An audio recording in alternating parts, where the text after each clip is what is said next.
Welcome everybody to day 5 of our Hack the Orb events. So we have 2 great presentations for you today. First, we have our very own Michael Fig coming in to reprise his previous talk on setting up your Agoric environment. Today, he's talking about how to use the Agoric wallet in your Dapp. So that'll be an important one for anyone that wants to interact with the wallet, which I imagine is most of you. And then an hour from now, Brian Warner will be coming in to talk at a higher level about how Agoric solves reentrancy. So both great talks today.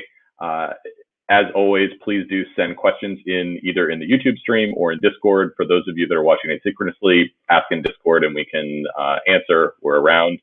As a last note, we had set out a check-in over the last couple of days. So if you haven't filled that out yet, please do. A bunch of you have, and we see a bunch of great projects getting built. So would really love to hear from all of you to understand what you're building, whether you still need to join a team, whether you're looking for help on a project, and anything else.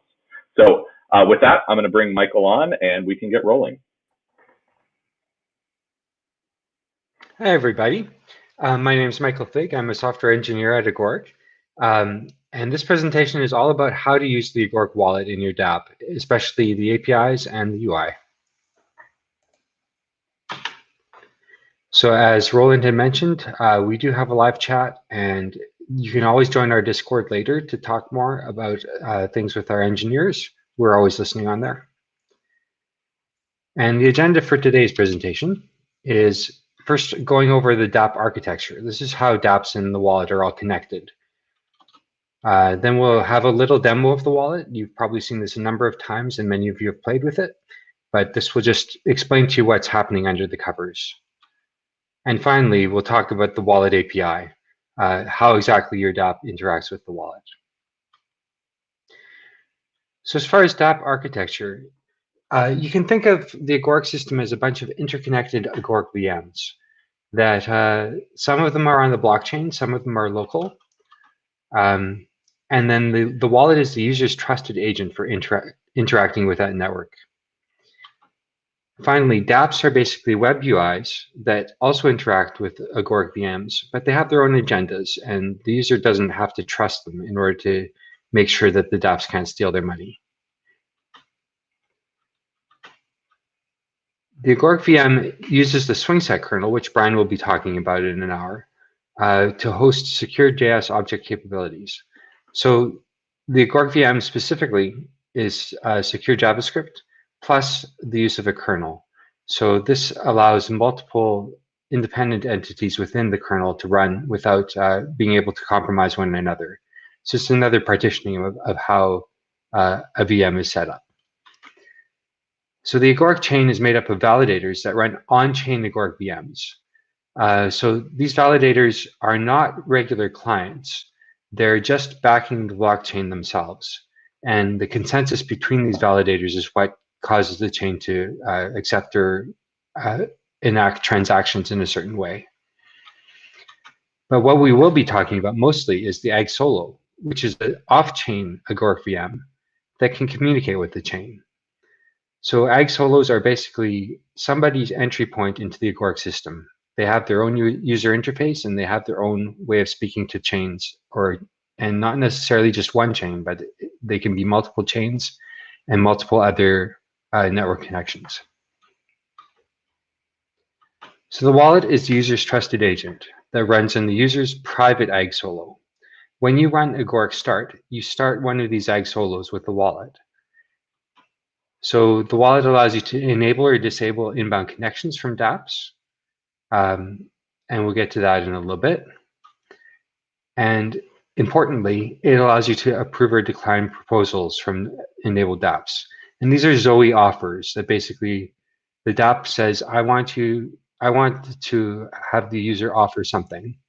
And then the wallet pops up the message and the user can say, yes, I do want to enact that proposal, or else I just want to decline it. Finally, a major role of the user's agent is to manage pet names for different things. So a pet name is basically your own personal name for something. So my personal name for my mom might be Mom, but your personal name for my mom is not Mom, it's different. So a pet name is something that the user can assign to make sure that they're talking to the right person, and that if they've seen something before, then the wallet can describe it in terms of the pet name that the user gave it. So dApps being untrusted web UIs, they can be anywhere.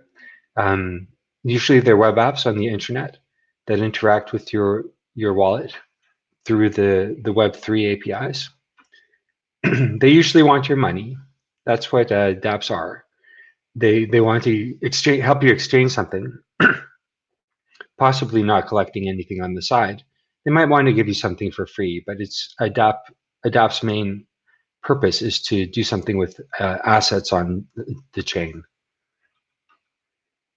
And finally, you use the wallet to control what access they have and to manage the proposals. So this is a great diagram that Kate made up for an earlier talk that basically explains how these different parts fit together. So on the left here, we have the Dapp user interface. And basically that allows you to do something. The details are not so important, but the user interface can talk to the Dapp's app server, which is an Ag Solo running for that Dapp. So the app server, or also called the API server, is providing services to the user interface that are contacting on-chain assets. So the API server might actually make an invitation. The contract is running on-chain. So the API server can make an invitation, and then it can use the on-chain connection to send something to the wallet. Now, currently, this actually happens via the Dapp UI. The Dapp user interface is the one that proposes something to the wallet. But we hope to change it so that the API server on-chain can talk directly to the wallet in a secure fashion, so that the wallet only gives away certain access to it. Finally, the wallet makes an offer, and then the wallet's user interface tells Zoe to do something, and then Zoe does something. So the wallet is mainly a way of talking through Zoe to different contracts that the Dapp might be using as its backend. Okay, so I'll get to the wallet demo now. The important things is that the wallet is really just another Dapp, but what's special about it is that it's installed in the Ag Solos automatically when they start up. So it's possible to have different wallets. It is possible to specify installing a different wallet when you start your Ag Solo. But the important thing is to remember that just like other dApps, this Ag Solo is installed with its own backend. So I'll go back one to show you. So in this wallet side, this is the user's Ag Solo, but the app server running on the internet also has its own wallet that represents the Dapp. So these Ag Solos can run really anything, different kinds of dApps, different kinds of API services. And the chain really just runs contracts. So it doesn't have ways of installing APIs on chain.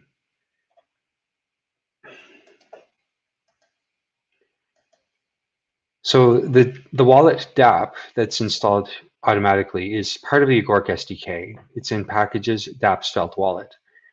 This was a wallet based on Svelte that we cooked up in about a week.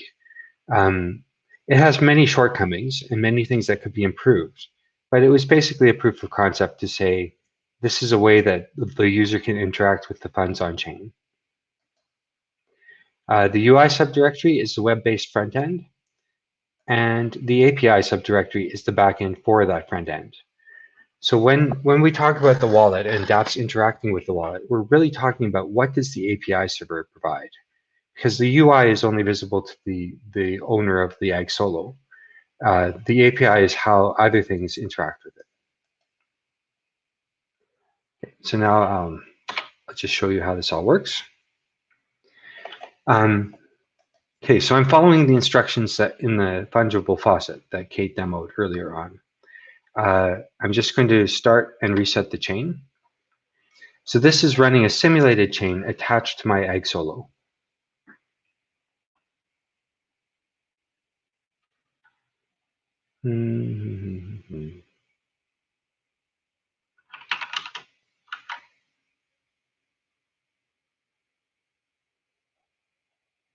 Oh, I did something wrong. 1 second, please.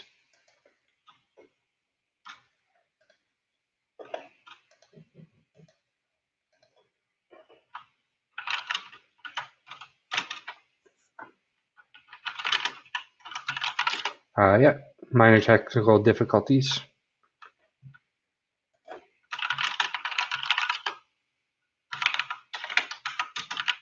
I'm using different node versions, so that got in my way there. Okay, so I'll just start up the simulator and the Egg Solo.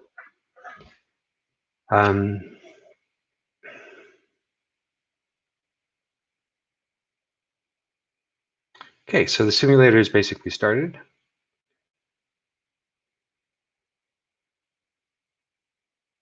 So the fake chain is the simulator, and then this is the command to start the Egg Solo. It starts listening on the WebSocket that allows us to have a trusted path to it. And then it just initializes a bunch of things between the Egg Solo and the chain.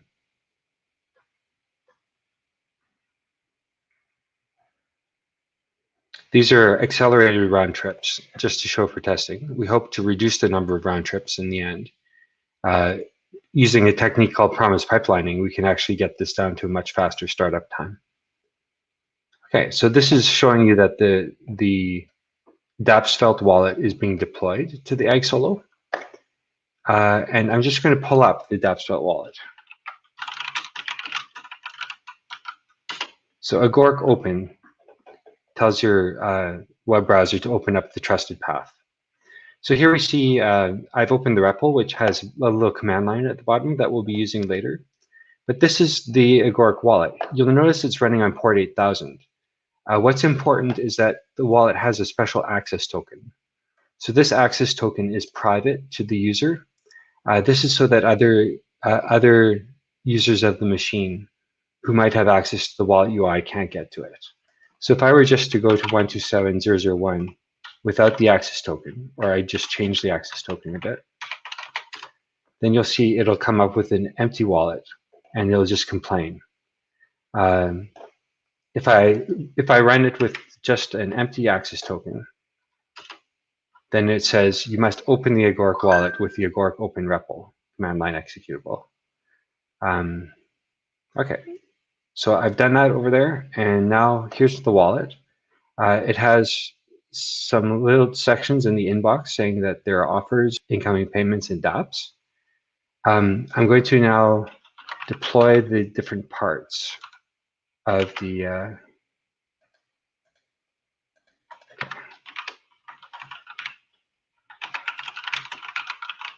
I'm going to deploy the contract and the API server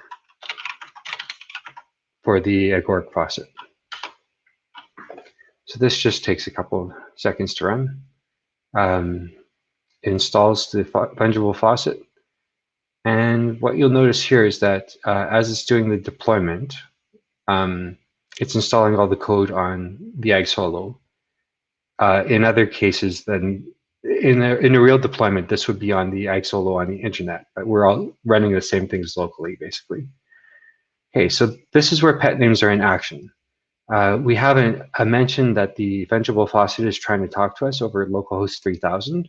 That was the thing that I started earlier, right here. And the fungible faucet is telling you, yes, you need to approve it before it can be enabled. So I'm going to call this Kate's faucet. Okay, so now Kate's faucet is approved. And we say OK here. And you see that now the button is here to mint the fungible tokens. So on this part of the thing, you'll see on the wallet that Kate's faucet.token is available. So Kate's faucet is the name that I gave to it. It's the pet name. So I know her tokens as Kate's faucet.token. That tells me where it came from so that later I can understand when two tokens are the same thing, when another website is talking about the same faucet token as Kate has. So I'm going to mint some tokens, and then it explains, please approve the offer. Now I have an offer up here. Kate wants to give me 1,000 Kate's faucet tokens into that wallet purse. I can accept it. And then sure enough, now Kate's tokens appear. So that is the basic flow that Kate had explained earlier with how the fungible faucet works. Next thing I'm going to do is just show you what the WebSocket API looks like. We'll get into this more later, but essentially, this Dapp at localhost 3000 can't directly talk to localhost 8000. It has to first get a wallet bridge. So the bridge allows this Dapp to have an iframe that I'll show you what that looks like. The Dapp has an iframe right about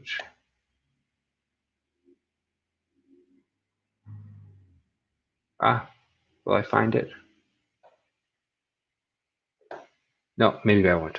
We won't get into that. But if I turn on debug mode, then I can see all the messages that this Dapp has sent. So the wallet has told us how to contact the wallet.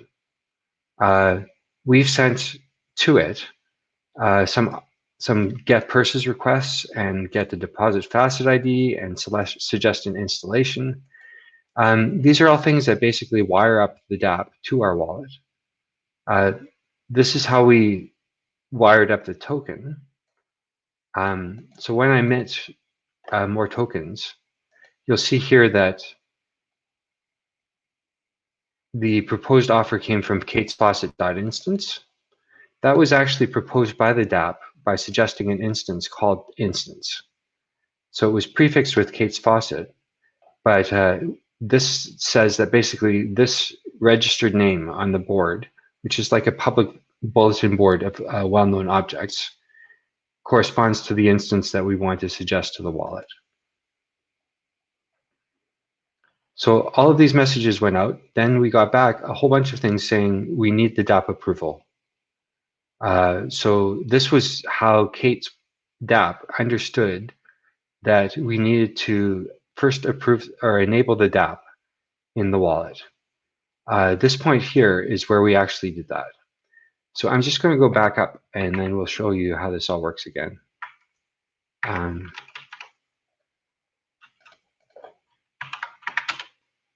resetting things.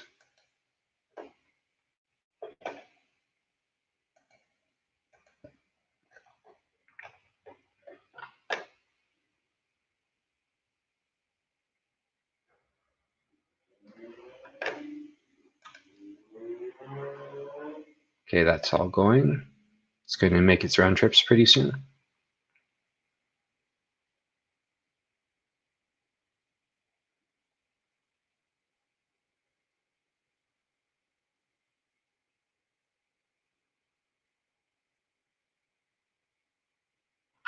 Just uploading the code for the wallet.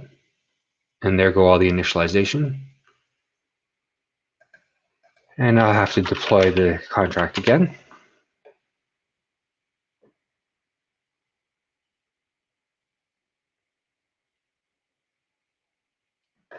So I'm going to run the same demo just with debug mode enabled so that you can see the messages flowing back and forth.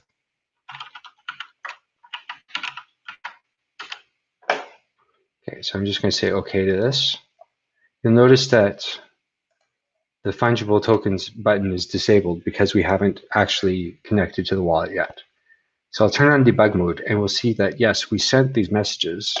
We wanted to get the purses, get the deposit facet where we can send in invitations, suggest some installations and issuers. And it just came back with, we need Dapp approval. So as soon as I go to this wallet and I enable the Dapp, this time I'm just going to call it my faucet. We'll see that more messages came. As soon as all these Dapp approvals were reported, then the actual messages got forwarded to the wallet, and it came back with an update purses request or response. So the update purses tells your Dapp what are the parameters around the purses that this wallet understands. So with different Dapps, you might actually use this list of purses to decide, oh, I want to create an offer from a given purse. So all these parameters, just have a look at a Dapp that you are interested in that can do something similar, like maybe the auto swap or the simple exchange. And then you can see that these update purses come in. The Dapp exposes these as a UI elements where you can drop down a purse. And you'll see that the current balance of the purse is there. So the Zoe invite purse is empty. It just has an empty array. The fund budget Moolah purse has a value of 1900. And the testnet USD has a value of 20,000. And you can see here that the testnet USD has 3 decimal places. So these are all the purse reporting. And then we get back some other responses from our get deposit facet ID. We get a response that says the facet ID is this number in the board. We tell that we got the Dapp approval, and then we return the things that we suggested. So we had suggested an installation of installation. So it tells us that this myfaucet.installation has been added. More update purses messages, but this was essentially the end of the relevant things for us. So what I'd like to show you next, first I'll go back to the wallet and show you more about pet names. So pet names in the wallet, we can go into setup, and you'll see that these are the different issuers we have. We should be able to assign different pet names, but currently we don't. We only have pet name assignment for dApps, but I can change this at any time. So you'll see that, let's call it Mosset. When I change that, you'll see that all of a sudden now it's Mosset.token. Moolah, Simoleon, and Zoe invites were created by the Agoric chain when we initialized the egg solo by the sim chain. And contacts also appear. So when you import something, you give a board ID and you give it a pet name. So I can basically say, I want to create a contact to somebody I met at a conference or something, so I can send them tokens if I need to. So let's move on. The wallet API, I've kind of glossed this over a bit because it's fairly complex right now. But basically, the wallet bridge is a web page that has direct access to the wallet, and it essentially provides a facet for the Dapp. And a facet, as we've discussed earlier, is a subset of an API that's customized for a certain environment or a certain consumer. So the Dapp never gets to send messages directly to the wallet. It only gets to talk to something that knows where the Dapp is coming from, knows what the origin is. So the wallet bridge is available over post message from the Dapp. And another way of interacting with the wallet bridge is via, or the wallet itself is via the trusted REPL. So the REPL is the read eval print loop. This is the little command prompt that you see in the wallet. So if I go back to the wallet, I can see my home.wallet exists. And if I send it a message, it tells me all the methods that it has. This little shortcut of tilde is a different way of writing this, what you've probably seen before. But in the command line, the tilde is a bit of a shortcut instead of having to write E. So if I run that, I'll just get the same response. But now I'm going to start the REPL only.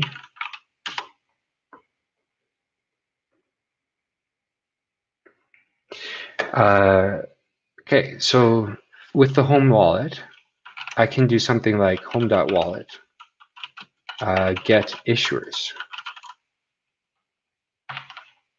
So that's right here. And it tells me we have issuers for these different things. So we invite testnet USD, and these are things that the wallet uses, the wallet UI uses to display the information we were seeing earlier. So in here, we have all this list of issuers. They're all generated by getting the issuers list. We have the UI for the wallet is actually using E to contact a remote presence for the object. It uses a connection to the wallet that allows forwarding of objects. So another thing we can do is actually look at the offers that we have. We can decline or get them. Let's get the inbox JSON. Okay, where is this?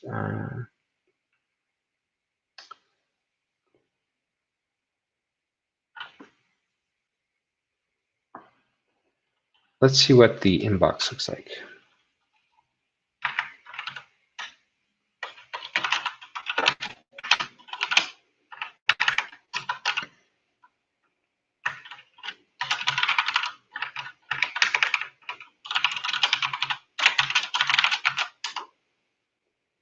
So it says currently the inbox is empty, but it had some updates.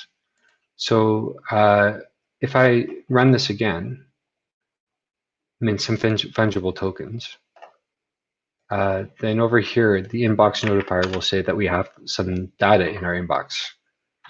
So I might want to say, let's get the value is a JSON object. So I'm going to say, let's take history5. I'll json.parse history5.value. And then you see that this is a JSON object and it has various things in it. It has a proposal associated with an origin. It tells that our purse pet name was mossit.token. This is where they're going to put the tokens into. The Dapp context is something that your Dapp can receive back. And then all these different details of the actual history. So what's important here too is that the proposal for display shows we want a certain token of mossit.token, and the display info says that it's just a natural amount math. So this is all kind of advanced stuff, but the bottom line is that the wallet just uses ERTP and Zoe offers, just like you could with your test contracts when you're writing it. So the wallet is a fairly sophisticated Dapp, but like I said before, it's just something that you can implement in terms of the underlying stuff. It's not really privileged in the system. It just provides a service to other dApps. So that's the REPL interaction. The last thing I wanted to talk about was remote object references. So we're kind of moving away from running JSON objects back and forth between the wallet and the iframe. We'd like to be able to actually send object references. This is what the wallet does internally, but currently not many dApps do. The ideal here is that if you have an object reference, then you can call methods on it, just as I did here with the E method, with the E proxy maker. So these methods are tunneled over the connection to the wallet and back. The wallet backend implements these methods like getInbox JSON notifier, and you use them the same as you would within your own contracts. So whenever you implement a method, you can send an e-message to it. And this takes care of the whole promise-based remote methods. Okay, that's about all for the API. I encourage you to look at the documentation for the hackathon, where we do have an intro, and we have some documents on the wallet API, like the actual backend APIs. But really, the main way of learning about the wallet is to look at a Dapp that does something similar and try using it. We will have more documentation over time, and we hope to make this clear for everybody to understand. As should be very clearly said, we're still in an alpha release, and we're basically just trying to get things working. But we do have plans to improve our wallet support. There's a third party that's really interested in helping us with developing our wallet and perhaps making it as a plugin for their wallet, as well as other things where we can improve the user experience and the developer experience. Another innovation we have is that we want to, as I said, make it possible for an ag solo running for a Dapp, an API server for a Dapp, to communicate with the chain and have the Dapp UI negotiate a rendezvous in between the Dapp backend and the wallet backend. So that would allow even more direct programming with more clarity. Finally, the code for all this stuff is in the Agoric SDK. The Dapp Svelte wallet that I pointed out before is in that SDK. And contract examples, I should replace this and say Dapp examples are really important. Just go to the Agoric GitHub and search for Dapps. I'll show you how that looks. So in the Agoric GitHub repository or GitHub organization, if you just search for Dapps, you can see the different Dapps we've built. So these are all things that you can have a look at and experiment with. The ones with a greater pulse are usually the ones that are used more often. Fungible faucet only existed very recently. Dapp encouragement is one that's a little bit trickier, but explores more of how to interact with the wallet. Thank you for your time. All right. Michael, thank you so much for coming in. We had one comment that we definitely need to put together a diagram to understand the various components of the wallet that are talking together, and I know that that's in the works. So stay tuned, everybody. We will have a diagram coming up. But again, thank you for the presentation. And as Michael mentioned at the beginning, and I did as well, if you have comments later, please engage with us in Discord. We can talk through any of these pieces, and we're excited to see what you guys do with the wallet. All right, Michael, I'm taking you down.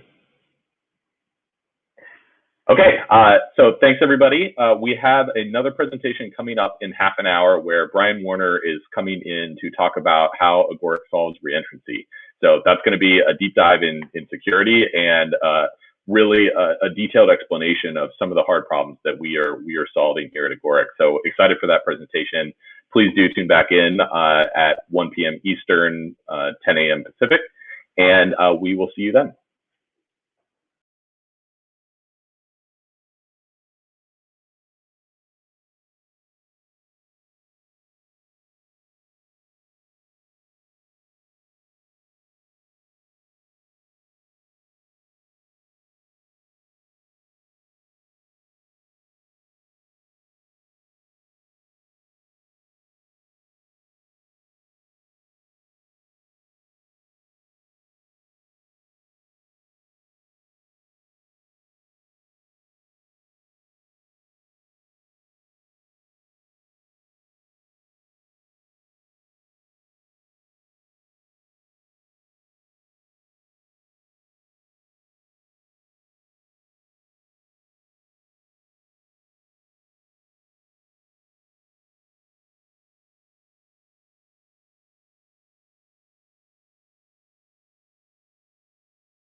Welcome back, everybody, to day 5 of our presentations for Hack.org.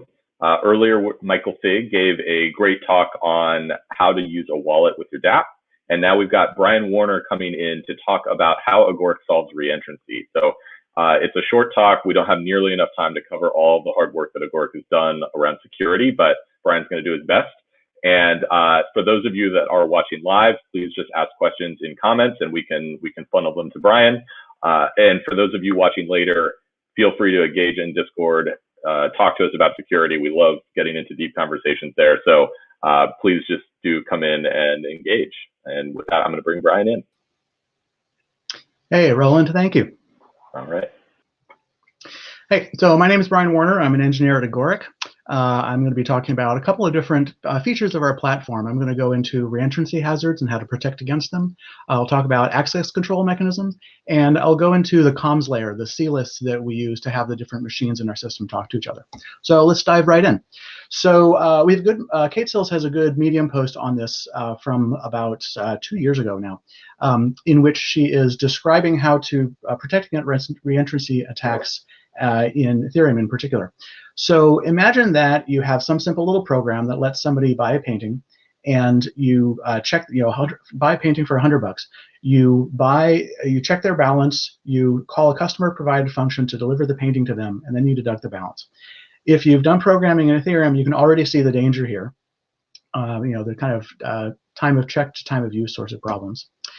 What we expect the user's delivery method to do looks something like this. In this kind of visual language here, this is supposed to represent the stack frames and the control flow. So control starts by entering into the buy painting function. It is going to do the balance check internally, and then it's calling out to this user-provided delivery function, which may have some subroutines, it may do some other stuff. And then we expect that that's just going to return normally, and then we can deduct the balance. So this is the kind of happy path, and if you're under pressure, you might only think about the happy path to make your stuff work. But the surprising path, the most obvious thing that the delivery function could do that would be surprising is to throw an exception, and that would bypass the extra work you're doing afterwards. It would fail to deduct the balance, and they would get the painting for free. The even more exciting, surprising thing that they could do is to have their delivery function call back into your buy painting function. Now you've got this nested check that you weren't planning for, and if they only started out with $100, they're going to get 2 paintings out of this, and you're going to wind up with some invariant violated, like they'll have a negative balance afterwards, because you didn't plan for this sub function to ever re-enter, to enter back into your buy painting function. My favorite example of this comes from Mark Miller's PhD thesis. He's our chief scientist. And there's just a simple publish subscribe example. The social contract of this is super simple. There's a set of subscribers. Somebody can add a subscriber to the set. They can remove a subscriber from the set. And they can publish a message to everybody in the set. And what's supposed to happen is that every time somebody publishes a message, every subscriber should get 1 copy of it in the order that it got published. I love this example because there's maybe 4 lines of actual code here. And there's at least 4 ways in which it can just explode. It's simple, it's easy to read, and it's horribly, horribly flawed. It kind of captures everything. If the user-provided update function were to throw an exception, then that would break this loop, and only half your subscribers would get the message. The other half wouldn't see anything because we'd have broken out of the loop. If that update function were to add a new subscriber, then does the new subscriber get the current message? Do they not get the current message? You're mutating in a set that you're actively iterating over. And the behavior of that depends upon the language that you're using. Something like Java is going to throw an exception. It doesn't let you mutate something while you're walking through it. Other languages may do something completely non-deterministic. JavaScript has a well-defined deterministic behavior here, but I don't happen to know what it is. And I'd argue that the person reading this code or auditing it shouldn't really have to know that either. If the user unsubscribes somebody or somebody else from there, you have the same sort of question. And then the reentrancy hazard is where the update function actually goes and publishes more data. And what's most likely to happen is that you get the first message gets sent out to half of the subscribers, then the second message gets sent out to all the subscribers, and then the first message gets sent out to the remaining half of the subscribers. And so that violates the contract that we have that says those should show up in order. So this code, there are ways to work around this. There are ways to protect yourself against this. You might make a copy of the subscriber set before you iterate over it to protect against mutation. You might put a try-catch around the update call to protect against exceptions that take place there. Or you might, in addition to those things, you might add a flag to say whether we're in the middle of doing a publish. And if somebody tries to publish while we're in the middle of publish, you queue their update, and then you service the queue after you come back from the whole thing. And so you can mitigate these hazards, but it would make this code at least 3 times as long as it is. It wouldn't fit on a slide anymore. And really, this code is kind of perfect as it stands, except for this fatal, horrible flaw. This code ought to work. But there's hope. With just 1 character, this code can be saved. Adding that little tilde in there changes that immediate send, the immediate call to the update into an eventual send. And that makes this thing safe. Now, this syntax is kind of new. This tilde dot syntax is something that we've proposed to the ECMAScript committee to provide this eventual send operator in standard JavaScript.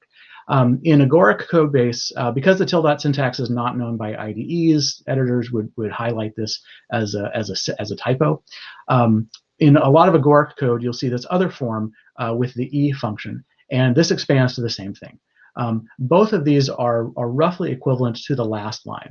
What we're doing here is we're setting up a promise, and we're using the then method on it to take that call to the update function and push it off to sometime in the future. In JavaScript, this is called the microtask queue. This is using the event queue that's built into JavaScript in order to schedule work for some point in the future. This is another neat thing here is that the eventual send operator returns a promise for the result of whatever the update returned. So if you want to chain methods, you send one message and it gives you back a value, and you want to send another message to that second value, then you can chain these things together. So because eventual send returns a new promise for that result, if you don't need the intermediate result, you can chain these things together in a very concise, elegant syntax. This also enables a thing called promise pipelining that Michael alluded to in the last talk, where you can batch all of the messages going to a remote machine together into a single bundle rather than waiting for a round trip each time. If you don't need to wait for result 2 here, then you can send the more message early. You can say, I'm going to send you update, and whatever that returns, please send the second one to it. This is especially important when you're trying to collapse out the round trips that it takes to talk from the wallet machine to a chain, because every one of those messages when you're talking to a blockchain takes the full block time to get a round trip. So reducing your latency from n times 5 seconds to just 5 seconds is a really, really big win. So to contrast the 2 different kinds of invocation, the immediate call here would look like this. The publish method does some setup work, maybe call it begin. It's expecting to do some stuff at the end, and then it calls each of these user-provided, attacker-provided update functions synchronously inline. The hazard, of course, is that any one of these update functions might throw an exception or might call back into publish or might do something else that surprises you. In the eventual send flow, it merely queues calls to this, and it pushes it onto the run queue, onto that microtask queue. And so later, after we've returned, then it finally goes and calls those update functions. And so nothing that update does can surprise us because we're not even running anymore. So the Agoric platform has a more generalized mechanism here, this run queue, that pushes all kinds of messages onto the queue. And this turns out to be a pretty distinctive feature. If you're familiar with the way that Ethereum works, then every message, every activity on the chain starts with a signed message, signed transaction that is broadcast to all of the miners. That the contract that message is delivered to has some internal subroutines, it can do some work there, and with the call opcode, it can call out to a different contract. But all of those other contracts are invoked synchronously.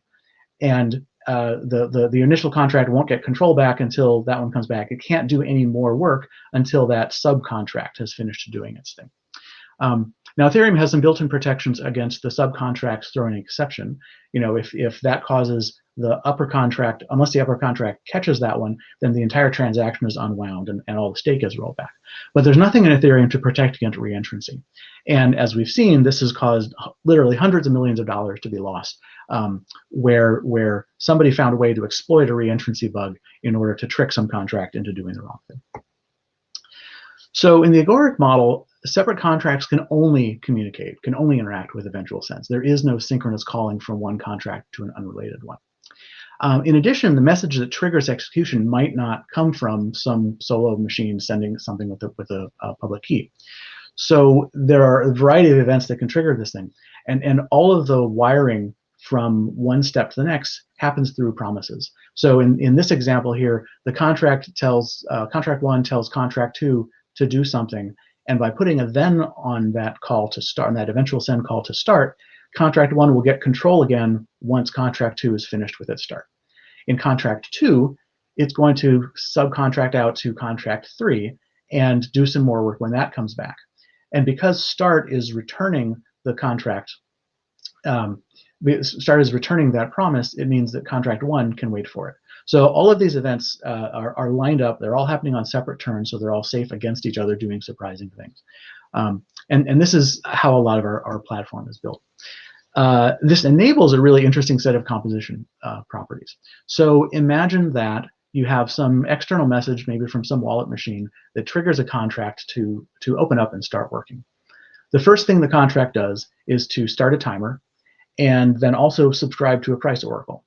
And it wants to wait until the oracle subscription is complete before it's going to then announce itself as being ready. And maybe it tells the caller, okay, we're open for business now. And it just does that by hanging a callback, hanging a then off of the promise that it got back from oracle.subscribe. Later, the price oracle gets an update, and it notifies all of its subscribers to say, hey, here's the price update. And the contract can check the price, and maybe the price hasn't gone beyond some threshold. It doesn't need to do anything. This is going to ignore it. So the contract just returns, nothing special happens. And then even later, the timer fires. And the timer notifies the contract that time has passed. The contract says, oh, hey, that means that I have to expire now. Whatever we were going to do didn't happen within the expected time period. So we're going to close out now. It might notify the escrow property. It should settle some stuff.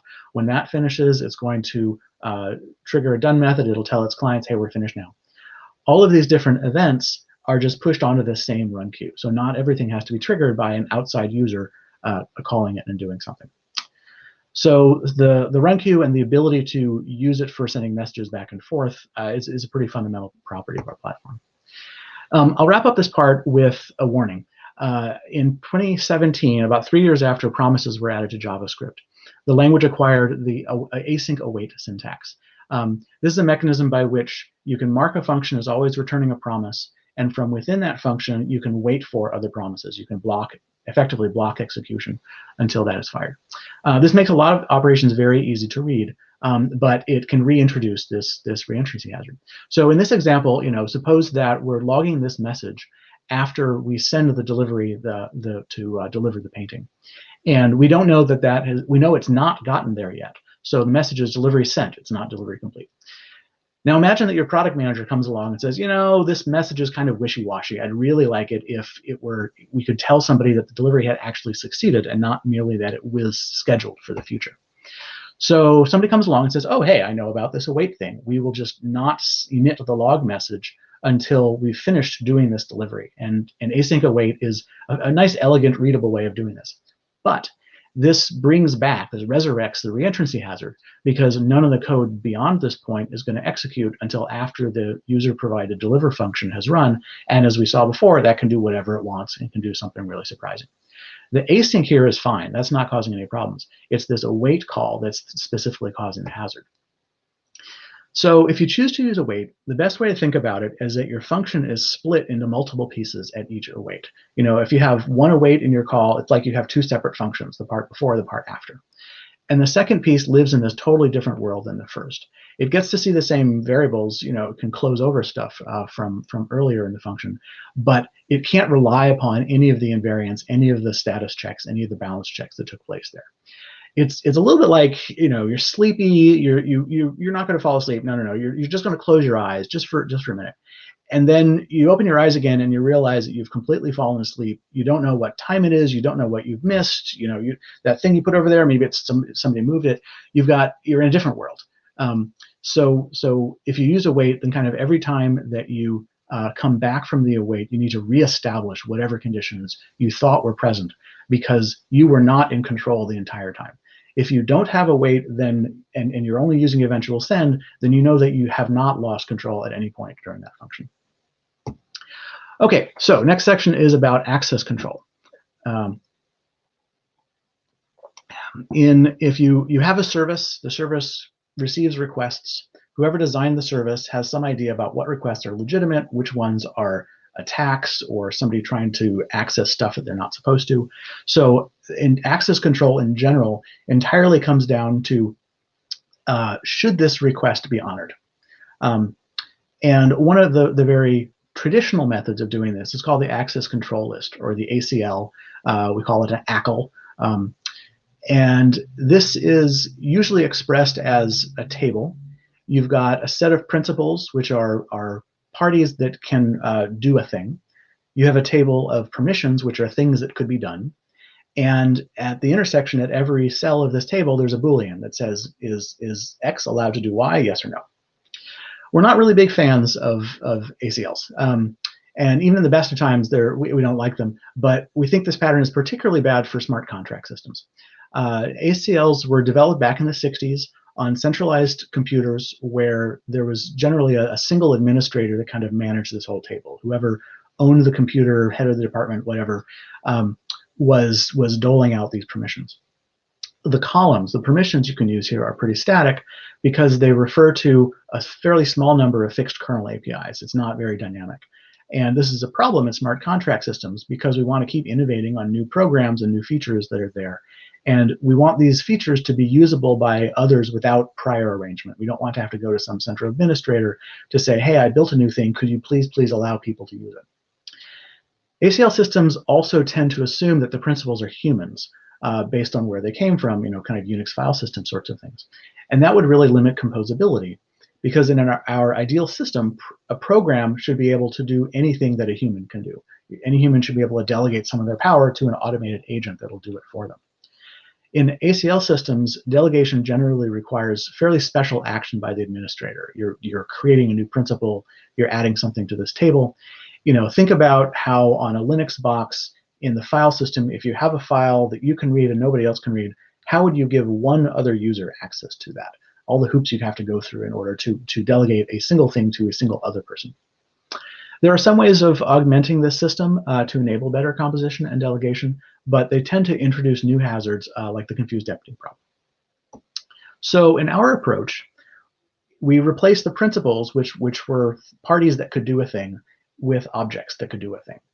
And we replace the permissions, things that could be done, with objects, which when invoked, does the thing that could be done. And so then instead of focusing on this table full of Booleans, we focus on the references from the doer object to the doing object. And so instead of Alice being represented by an entry in a table with a bitmap that says yes for file X and no for file Y, Alice is an object that has a reference to file X and does not yet have a reference to file Y. In this kind of system, delegation is super easy. Alice can give Carol the ability to access file X by just sending a message to Carol and including that file X object as an argument in that message. It's also really clear that Alice can't give Carol anything that she didn't already have access to. Alice doesn't have access to file Y. She can't give it to Carol unless somebody else gives it to Alice first.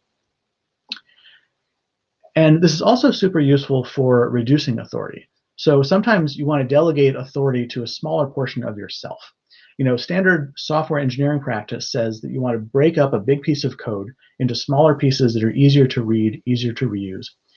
And because permissions are just object references, we can invent a new permission by writing some code that wraps around an existing one and providing kind of a lower authority, lower powered form of access to that thing. And then we offer the new object to our subroutine instead of giving it the full powered one. Each wrapper that we write reduces the scope of that authority, and it's going to lead to safer code. So imagine that you have a program that is doing some sort of insurance contract. So you've got, the idea is that every day a weather report comes in. So I'm a farmer. I've purchased a security, an insurance contract that's supposed to pay out if the weather report indicates freezing temperatures and the crops get killed. So we presume that there's some big chunk of code here that is analyzing the weather report and figuring out whether it meets this criteria. This analyze weather report thing, if so the rules here are that if the weather report indicates this particular condition, then the client gets a payout, and it gets of a particular amount, and it only ever happens once per season, once per insurance contract, something like that. So this code's kind of straightforward. This is how you would imagine doing this kind of thing. There's a test, there's a flag to say whether we've done this once or not. And let's imagine that this analysis section is large and complex. It's got actuarial tables, it's got models about crop failures, all sorts of business logic. If you're doing it right, that should be like 90% of your program, because everything else is just boilerplate and glue logic. So all your business logic goes into this, and you're probably going to subcontract that out to some kind of farming weather insurance specialist that know this thing. Now, when your auditors come along and they ask for proof that this big chunk of code isn't going to go and steal your money, then that's a lot of code that they've got to examine. So if you kind of analyze the authority here, then everything inside this make insurance function has access to that purse, including all of the code inside that analyze weather function, and that's a big chunk of code. So you send this to your engineers, and you say, make this better. And of course, the first thing they do is refactor, right? What comes naturally is to move that complex logic out into a separate subroutine that has minimal inputs and minimal outputs. This function has one job. It's supposed to analyze the weather report and return a Boolean that says whether it meets these payout claims or not. This code has no business touching any money. So the fact that you can pass the weather report in here and not the purse makes it really obvious that this code has no business touching the money. It's not even being given the money. It doesn't have access to the purse. Then you make a second function, a utility function, to make sure the payout can only happen once. It's going to have a flag. It has the same kind of test it did before. This is the one that takes ownership of the purse. This is the one that knows what the claim amount is supposed to be, that is knows who the client is. The original purse is a fairly large authority. If somebody has access to the purse, then they can pay out as much as they want to as many parties as they want, as many times as they want. If you give them this thing instead, this payout once, this object with the payout once function method on it, then they're limited to only paying a particular client, only paying a particular claim amount, and only ever doing it once. So you've just taken this big authority and reduced it down to the minimal one that this particular application needs.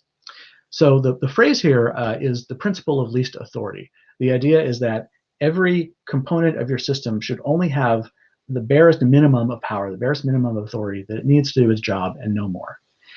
And so when you've built those two utility functions, your top level code shrinks down to this kind of wiring. This is just wiring things up. And if you present this to an auditor, it's really obvious what it's going to do. There's a weather report. Every time it comes in, you analyze it, you maybe pay out. Done. The make payout once is such a common pattern that'll live in a well-audited library, so you're probably not even going to write that. The analyze weather thing is specialized code for your particular application, and that's where the bulk of the logic is, but it has minimal authority. The worst it can do is lie about or be incorrect about the claim payout. It does not have the ability to pay out things multiple times. This is exactly the same kind of pattern that our offer enforcement layer, our offer safety layer, uses to make sure that a contract can't do the wrong thing and can't cause the money to be lost entirely. The contracts are limited to choosing the layout, the arrangement of the assets at the end. So again, from kind of an insurance authority analysis point of view here, the analyze weather function no longer has access to this purse object. The amount of code that does is much smaller, and most of that is being managed by this payout once utility function, which is highly audited. So when your auditors come along, they don't have to look through all of that analyze weather code. They don't need to worry about whether that has a surreptitious payment call, and all the money you spend on the auditors can be spent having them analyze the business logic of analyze weather rather than trying to search through to figure out whether it's doing something surreptitious with the money. The fact that the analyze weather function wasn't giving any purses to spend from means it can't directly spend anything. Okay, so everything I've shown you here is up at the language level. All of the user code you're writing, all of the contract code you're writing gets to use all of the features that I've just described to you. But if you're familiar with Ethereum, if you're familiar with kind of lower level programming in these traditional blockchain environments, you might be wondering, where are the accounts? Where are the public keys? Where are the tables of contract addresses and stuff like that? I'll go into this a little bit. I can't get into a lot of detail in the time that we have. But the short answer is that those are all details of the communication layer that are hidden away from contract developers. And it's all hidden away behind the notion of a remote object, which allows everything up at this level where all of the programmers will be working to do everything, express everything in terms of object capabilities. So as a programmer, you just think about objects. You know, if you have some objects in the wallet and they have a reference to some objects on the chain and some purses, in the back of your mind, you know that some of these objects live over here and some of these objects live over here, and those are separate machines, and something has to happen to get messages from one to the other. But that doesn't affect the way that you express how the send messages. The syntax is the same in either case. You're doing an eventual send. A is going to use the same syntax to invoke a method on B as B is going to use to invoke a method off on the chain, even though they live on separate machines. Now, behind the scenes, what's really happening here is that B has access, it doesn't have access to the object on the purse on the chain. Obviously, that's a different computer entirely. But it has access to this special proxy that we call a presence. And when B sends a message to this proxy, the target is looked up in a table called the C list, the capability list. All the details of this message are going to be serialized. We're going to keep track of who the target is, what the method name is that we're sending, what are the arguments, and it gets bundled into this data structure. Now, there's nothing in this data structure that says which object made the invocation, because object capability security is not so much about who you are, but about what you have access to. And so the C list has access to all the objects that the machine does, but any individual proxy will only ever put one target, one string, one object for into that message. So the proxies enforce the access control to make sure that B can't access something that B was not supposed to, and won't let the messages go to the wrong place. So those messages are bundled up with any other messages being sent to the same machine, and it's serialized into a bunch of bytes. And those bytes now need to be sent to this machine in a provable way. And this hands it off. So this layer was called CAPTP, the Capability Transport Protocol. Once we have these bytes, we hand it off to a different layer called VATTP. And in the system, these are different VATs, and we're sending messages from one VAT to another. So this layer doesn't know what the bytes mean. It just knows that they have to get to that other machine, and we have to be able to prove to that other machine that they came from this machine. So this is entirely about transport. It's about provable sourcing of these things. And the way that this works depends upon the kinds of machines at either end. In this example, the wallet is a solo machine. It's running on your local computer. It's running on just one CPU. It's not a consensus mechanism. There's no voting. There's no blockchain there. But it's sending to a blockchain. It's sending to something like Cosmos SDK, which is what our platform is based upon. When a solo machine sends a message to a blockchain, it needs to be delivered as a signed transaction. It's going to be signed by a key that is held by the wallet machine as a whole. It's not any individual object on here. It's the machine talking to another machine. And this is a different layer of abstraction than the objects. So the VATTP layer in this case is going to take all of the bytes that it's been instructed to send to the chain. It's going to sign it with the wallet key, and it's going to broadcast it as a transaction. The miners, the validators on the chain will receive that. They'll check the signature. They'll deliver it to the VATTP and the CAPTP layer on that receiving machine, and they'll say this came from a machine called wallet. That authorizes it to use this C list. And so when the wallet machine said, I want to send a message to object 4, the chain side machine can say, oh, when the wallet machine says it wants to talk to object 4, that really means this particular purse. And the wallet machine, no messages from the wallet machine are allowed to access anything that's not inside the C list. So this is now enforcing the fact that the machine as a whole can talk to this set of objects, and within that machine, some other mechanism decided it wanted to send something from to a particular object. So this whole mechanism is known as the comms layer, and this is completely transparent to contract code. Contract level code doesn't have a way to specify or even learn what these object IDs are. This is entirely a way of bridging two different machines to talk to each other. and to allow the receiving machine to figure out, okay, if the message came from this wallet, it uses this C-list. If it came from that other machine, it uses this different C-list that gives it access to a different set of objects. This mechanism is not specific to blockchains. This is a really generic mechanism, and we use it to get messages from any swing set-based VM, which is inside any kind of machine, to any other one. If the solo machine is sending a message into a chain, it's going to use a signed transaction like I just showed. If one chain sends a message to another chain, it's going to use IBC, the inter-blockchain protocol, to emit a message that one chain will recognize as being valid, as being sent from another chain. When a chain wants to send a message down to a solo machine, it's going to emit a log entry that a light client on the solo machine can read and verify, and it can tell, oh, yep, that really did come from that particular machine. I'm willing to accept it. I'm willing to let it use things from the C-list. And then when two solo machines talk to each other, because they don't have to have a consensus mechanism, they can just use regular TLS connections. They can use some kind of encrypted signed transport protocol. And so all four of these mechanisms appear the same way to CAPTP. CAPTP just says, hey, VATTP, please send this to machine X. And VATTP figures out, oh, right, you're a solo, they're a chain, I need to do this transaction thing. So all of this mechanism, like I said, is transparent to the upper layers. This is all about the mechanics of how systems work. But it means that all of your contract level code can work in terms of objects, in terms of object references, and doesn't need to, and in most cases doesn't even have access to things like keys, public key identifiers, contract A's, things like that. So that was a lot of material. Sorry I had to kind of rush through a lot of it, but there's a lot of stuff there. But the summary is, by using eventual sends, you can avoid reentrancy attacks. By taking advantage of the run queue and by using object capabilities, you can reduce the amount of authority in any particular object. And all of that leads to a safer system. So thank you all for watching, and I'm really looking forward to seeing everything you do with the hackathon. Thanks, Brian.